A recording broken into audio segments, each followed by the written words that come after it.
So hello everyone and welcome to this technology workshops, which is an hands-on workshop.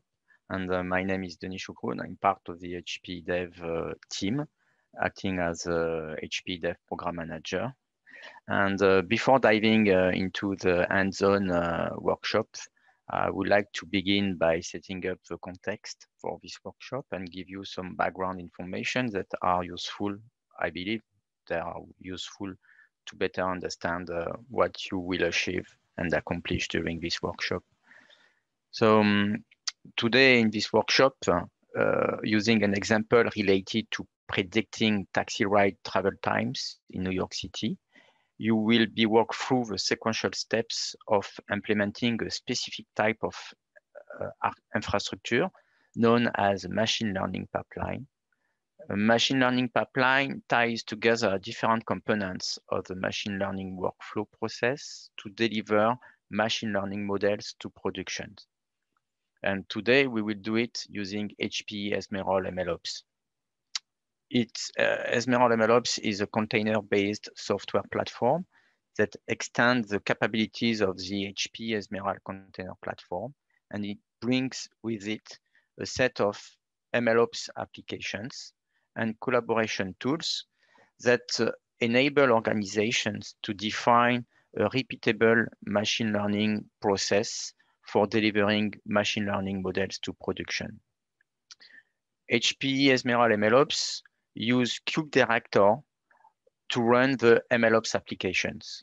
KubeDirector is an open source project from HPE that addresses the deployment and the management of stateful scale-out applications on Kubernetes clusters with a focus on analytics workloads such as big data applications, data processing applications, and AI or machine learning applications.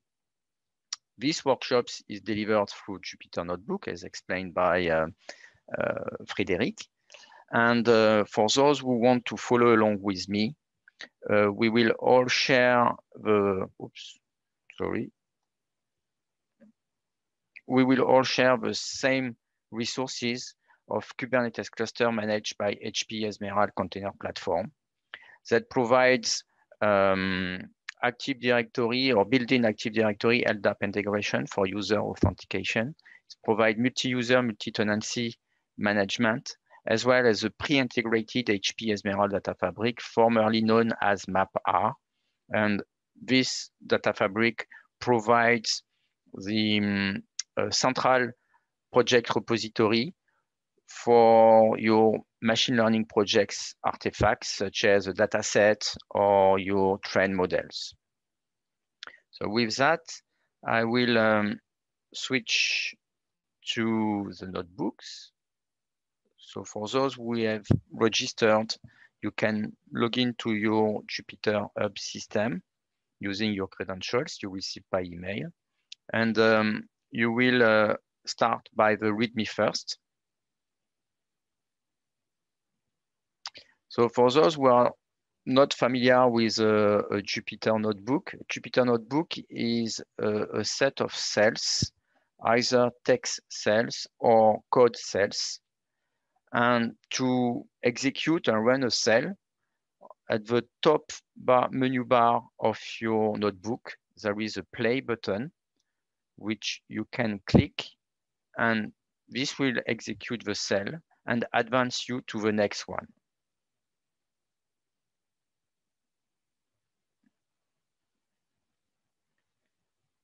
So if I advance to the lab workflow here, we will start the workflow from the workshop from here. So the end goal of every organization that manages machine learning projects is to have their machine learning models deployed in production and generate value to their business. But before a model ends up in production, there are potentially many steps required to build and deploy your machine learning model. And this picture here depicts the typical machine learning workflow. And this workflow define the sequential and repeatable steps of the machine learning process for delivering machine learning models to production. And in this workshop, we can implement this workflow process using a machine learning pipeline, and we will do it with HPE Ezmeral MLOps. And the workflow here, as it is shown in this picture, consists of data management, such as data collection, data preparation, data model development, model training and testing, then model deployment, and model serving.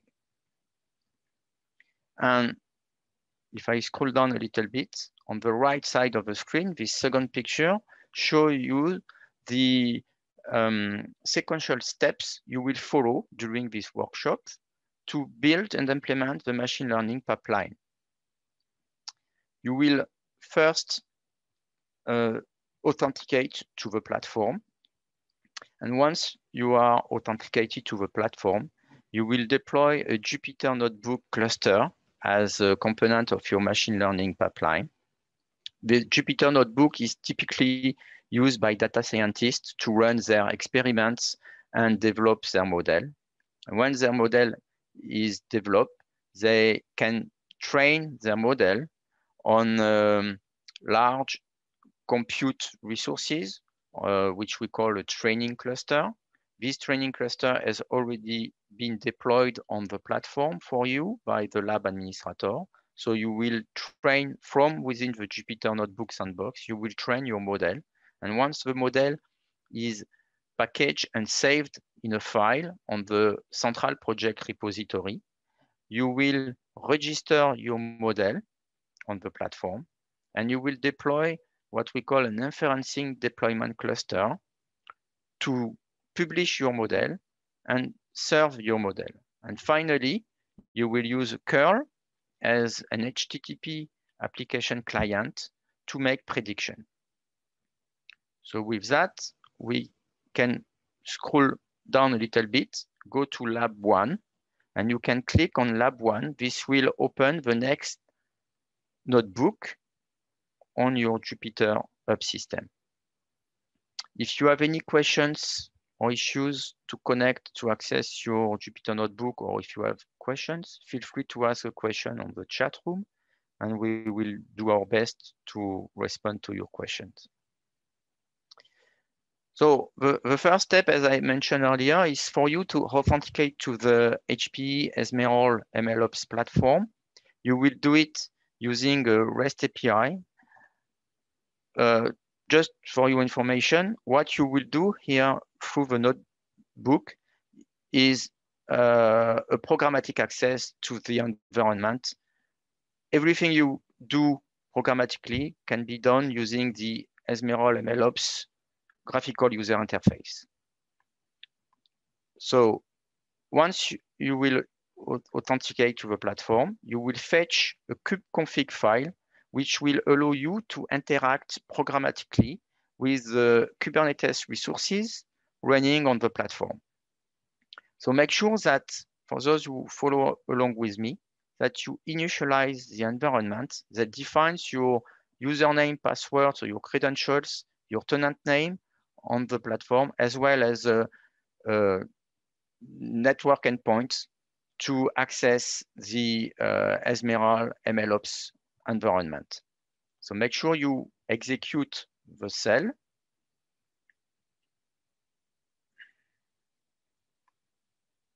I can do here. Okay. You should see a message about your operation context and REST API endpoint. Then execute the second cell. The second cell is a REST API call, a post call, to get a token, which is known as a session location on the Ezmeral MLOps. And once you get the session location, you will make a subsequent REST API call to fetch a kubeconfig file for your user tenant context.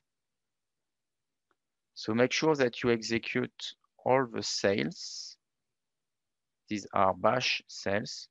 You should see a kubeconfig file fetch, and then you can verify your context. This translates to you are a student with your student ID. For the tenant K8s ML tenant associated with the Kubernetes resources of a cluster K8s cluster 2. And now you are ready to interact programmatically using kubectl or kubectl, which is a Kubernetes API client interface. And you will use kubectl to deploy the machine learning pipeline and all the components that make your machine learning pipeline. So you can click on lab 2. This opens the next part of the notebook. And here you will deploy Jupyter Notebook, which is a KubeDirector application that comes with the HPE Ezmeral MLOps.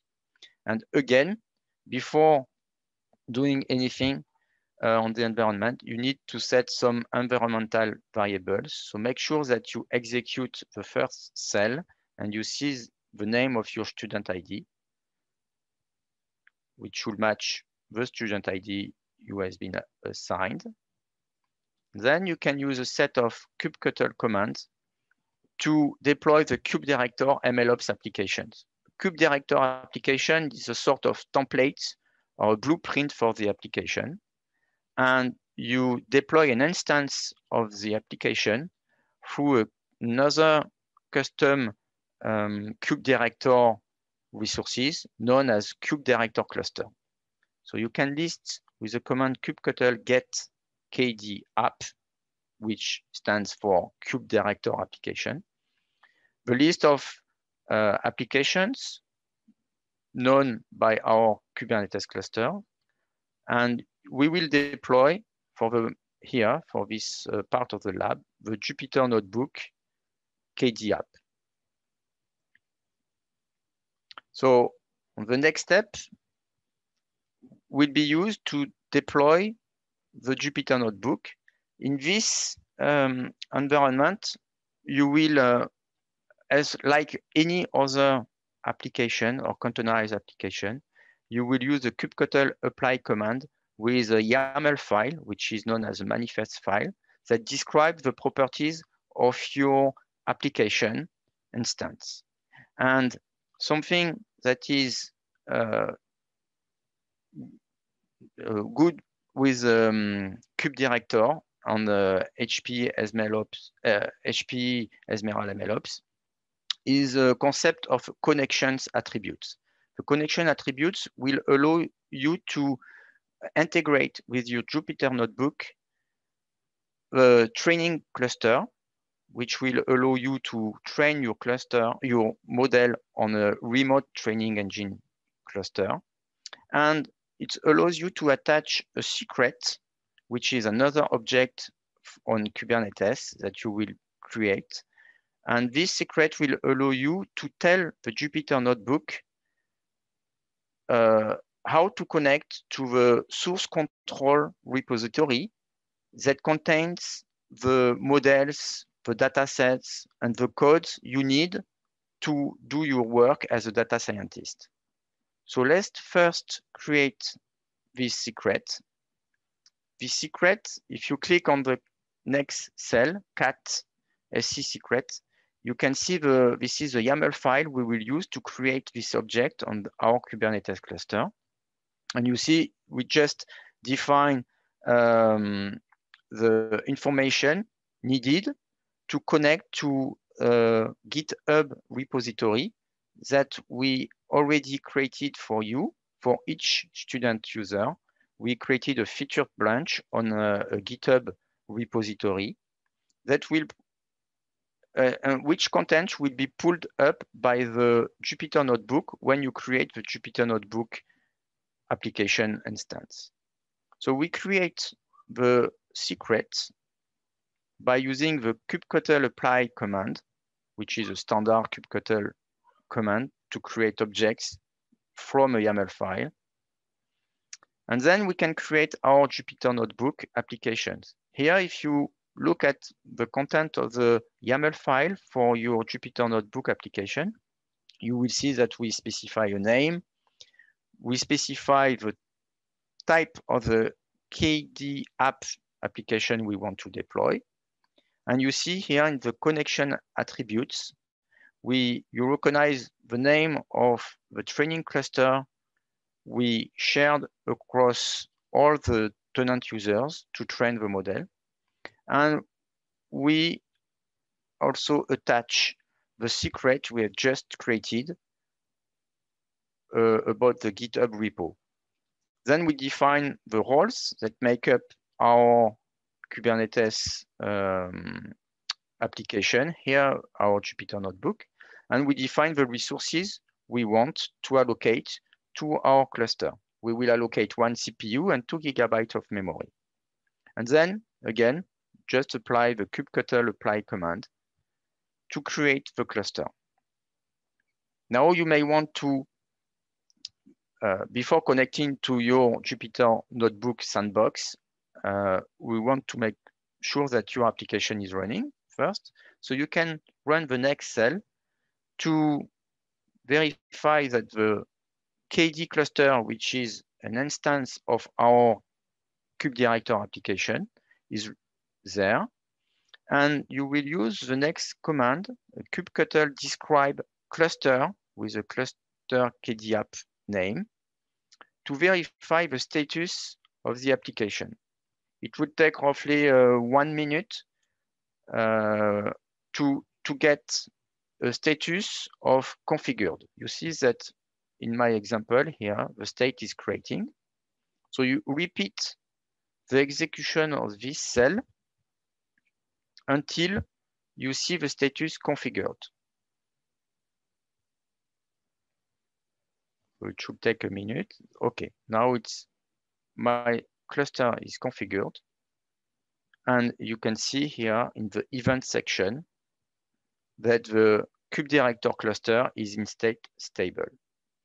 I can verify the status of all the components. These are the standard components that are created by kubedirector on Kubernetes. You see that we created a pod that is a container that runs our Jupyter Notebook sandbox application. And it's managed by a stateful set and a set of services that we will use to connect to our Jupyter Notebook. So to connect, you need to execute the next cell, which is a bash script, but that leverage the kubectl describe service command to extract the service endpoint of our Jupyter Notebook. So you click on it, and you will see that you have your Jupyter Notebook service endpoint URL. You can click on it, and you will authenticate to your Jupyter Notebook sandbox using the credentials you receive on the email, and that should be displayed here as your login credentials. So it's your student ID with your password. So you can click on it. I will recommend, if you have Firefox, to use Firefox. Otherwise, if you are using Chrome, it should work as well. If you have a security warning, please accept it and accept the risk to continue. And then you can log in using your student ID and the password that has been assigned to your student ID.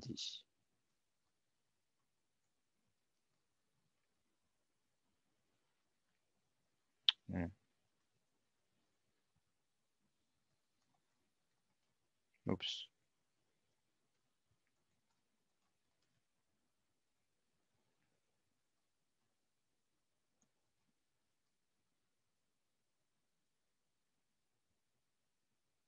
So when you log in, it will take a few seconds for the Jupyter Hub service to start. And while it starts, it will pull up the content of the GitHub repo that has been associated with your Jupyter notebook. So here on the left side, you should see a set of files. These are the files that you will use to develop your model and train your model. So you will click and open the notebook lab part 3.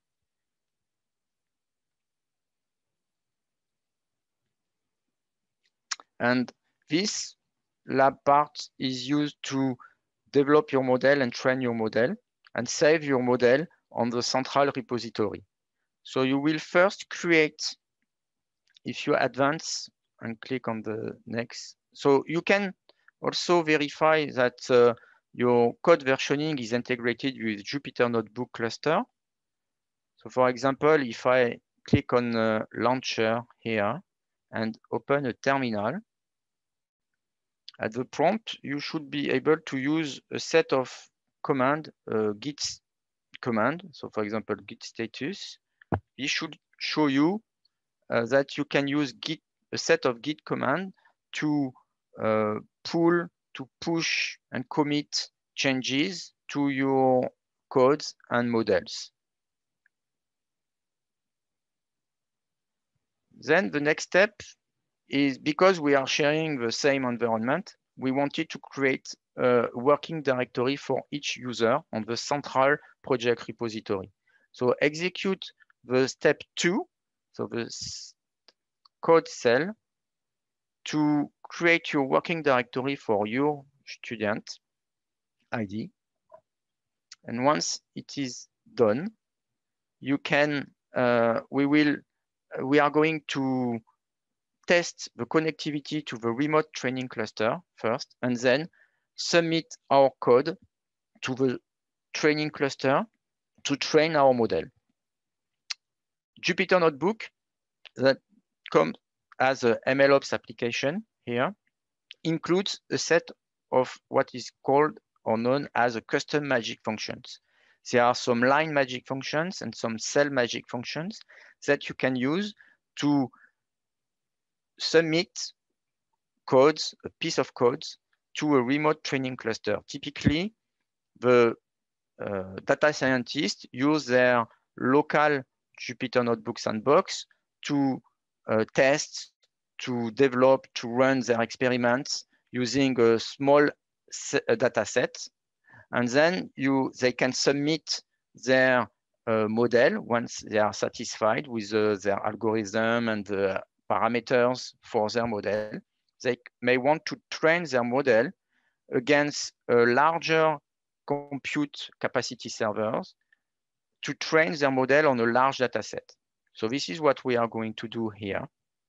We will first use the first line magic command, %attachment, to verify our connectivity to the training engine cluster that has been already deployed in your environment.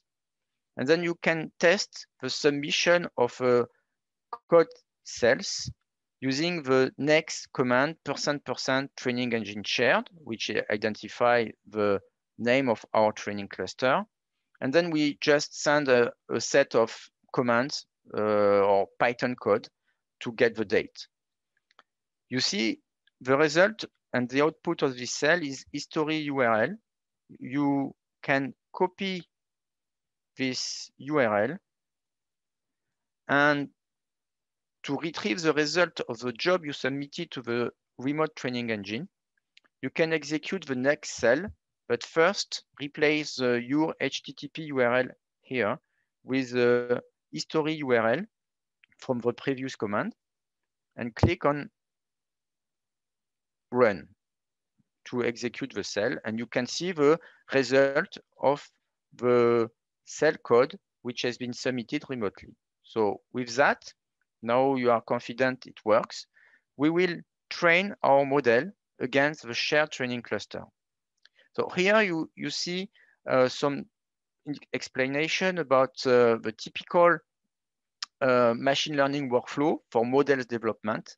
And the code below this part of the lab here will split the data set into a test data set and training data set. Then we will train the model against the training data set. We will test the model against the test data set to evaluate the result. And then the model will be saved into a binary file in the central repository or central project repository. And on the next lab, 4 and 5, we will deploy the saved model in production, and we will make some prediction. So to execute the cell, again, on the remote training cluster, just click on Run to execute and submit the code to the remote training cluster. You can, again, copy the history URL from the output of the execution of the code cell, and you paste it on the next command about %log URL and run the cell to check the status of the execution of your code on the remote training cluster. So you see that the job status should be finished after a few seconds, should be in finished state. And you can see that at the end, if you scroll down to the end of this output, you see that the model has been saved in a specific package format, which is known as a pickle file. And it has been saved on your working directory on the central project repository. So once your model has been trained and saved, you can switch back to the Jupyter Hub system you access initially. And you can move on to the next lab or next part of the lab, which is a lab 4. This opens the lab 4 notebook. And now that you have your trained model and save it in the central project repository, you can deploy your model to production. Delivering a machine learning model to production is a two-step process. You will first register the trained model in HPE Ezmeral MLOps system. And once it is, so you register it to identify and characterize your model on the system.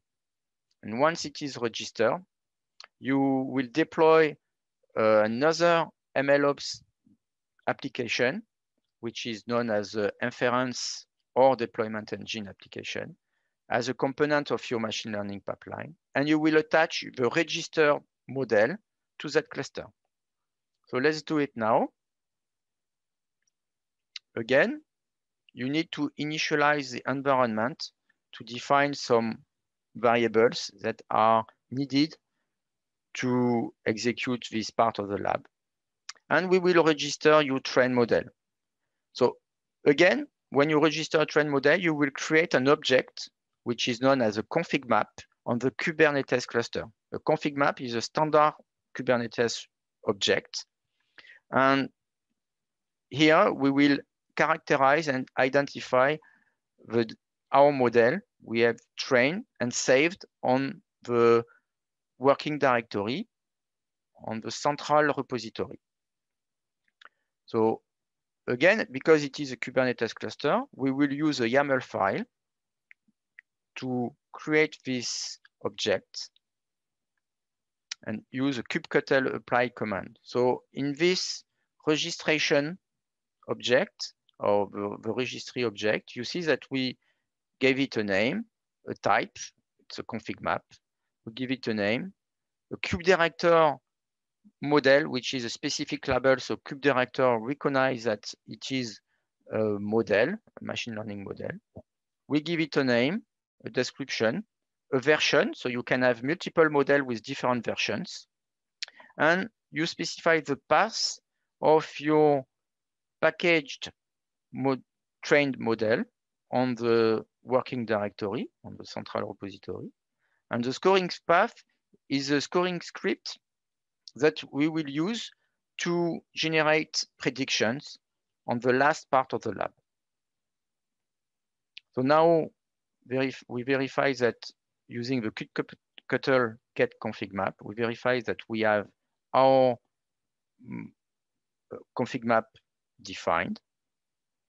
And once it is defined, we will now create another MLOps kubedirector cluster for a deployment engine instance.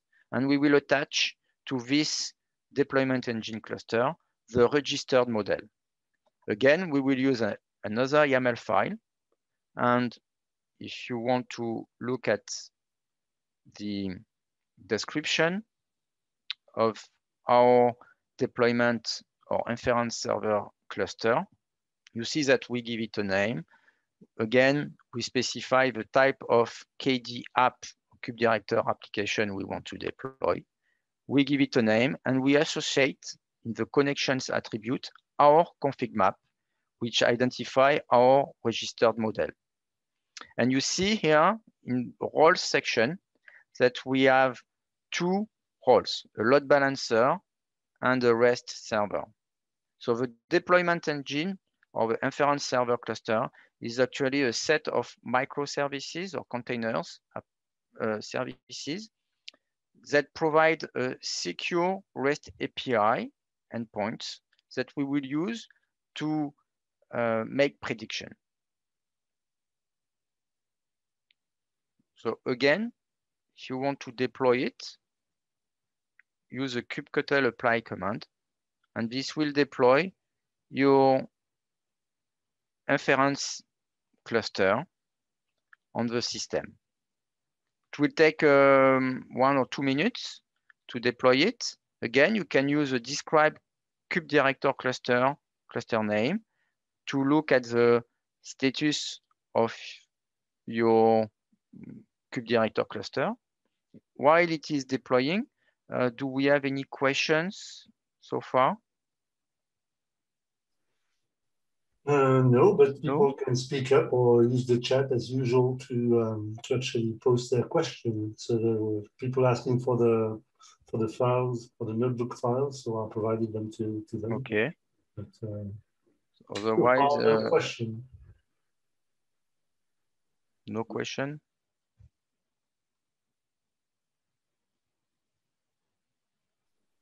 Can move along. Okay, so let's check the status of our kubedirector cluster application for deployment engine. Okay, now it's configured, the state is configured, and the cluster is in status stable. So now we can use it to serve our model and generate predictions. So you can click on Lab 5 model serving. And we reach a point where you have deployed your machine learning pipeline with all the components that make your machine learning pipelines. So you can use curl or any other application. Here we use curl because it is a common HTTP application client to make REST API queries. And we will use it to make REST API queries against the deployment engine cluster you had just deployed to generate predictions from our model. So again, you need to initialize some variables for your environment. And we will, in order for us to make queries against the deployment engine cluster, we need to get and to fetch the service endpoints. So we will use the kubectl describe command here, so kubectl describe service command for our kubedirector cluster. And once we get this information, we can formulate a REST API call, which is a post REST API call in the format of HTTPS load balancer endpoint of our deployment engine / registered model So this is the name of our register model, the version of our register model, /predict. And we need to provide in the body of the query a set of features or parameters or attributes that will allow us to make a prediction of a taxi ride in New York City between the pickup location and the drop-off location on a weekday in February at 9 a.m. in the morning. So you run it and you should see after a few seconds the output of this command, which gives you the ride duration prediction.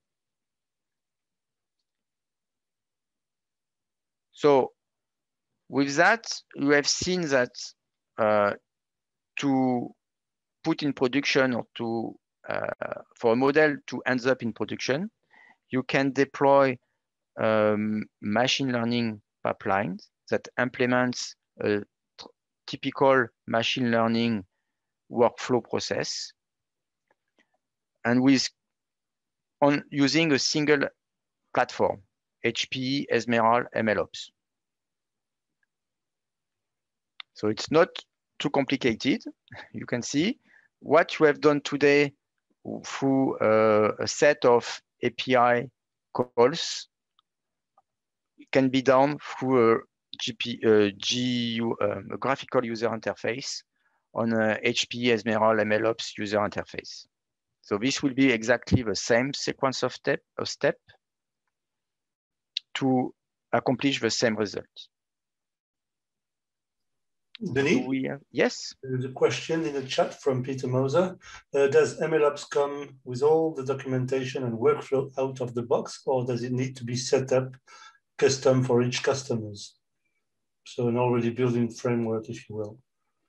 So by default, I mean, all the work that you did in the workshop, this needs to be set up in the, or what is pre-configured in a way in MLOps. Yeah, so the sequence, so to set up this environment, when you install HPE Ezmeral container platform software and MLOps software, you have to, of course, to set up your infrastructure with a certain amount of nodes, hosts, a controller host, a gateway host that allows you to access your applications or containerized applications you deploy on the Kubernetes cluster.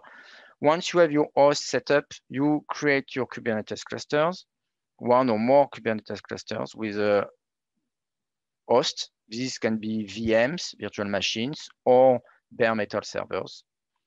Once you have your Kubernetes cluster, you just have to create a tenant or a set of tenants. And when you create the tenant, you have to specify the tenant is a kind of AI ML project tenant. And when you do that, you automatically expose a set of MLOps application, so MLOps KubeDirector applications, to your tenant users. And once they are there, you can use these applications as they are without further additional setup. And you can add some more application if you want. So you can build your own application. You can also build your own application if you, for example, the Jupyter Notebook we used here and that come with, by default, with machine learning, Ezmeral MLOps, sorry, includes the common libraries, common framework, open source framework, such as Skylern, PyTorch, Pandas, a lot of Python libraries, TensorFlow as well. But if you need a specific libraries that are not on this image, you can build your own image. And for that, HPE Ezmeral MLOps comes with a utility known as Application Workbench, which can be used to help you build your own KubeDirector application. And you can expose your own KubeDirector applications as MLOps applications, either as a notebook or as a training cluster or as a deployment cluster. But by default, what I'm using here, the Jupyter Notebook ML applications, the training applications, the deployment or inference server applications, they are all built-in MLOps applications that come with when you install and configure your Ezmeral Container Platform and Ezmeral MLOps platform. So we provide, you have a base layer of the most common libraries and then utilities to help automate incorporating in their own private libraries or anything else they might want to use that we don't already provide. So we help them with that through automation, correct? Yes. Thank you.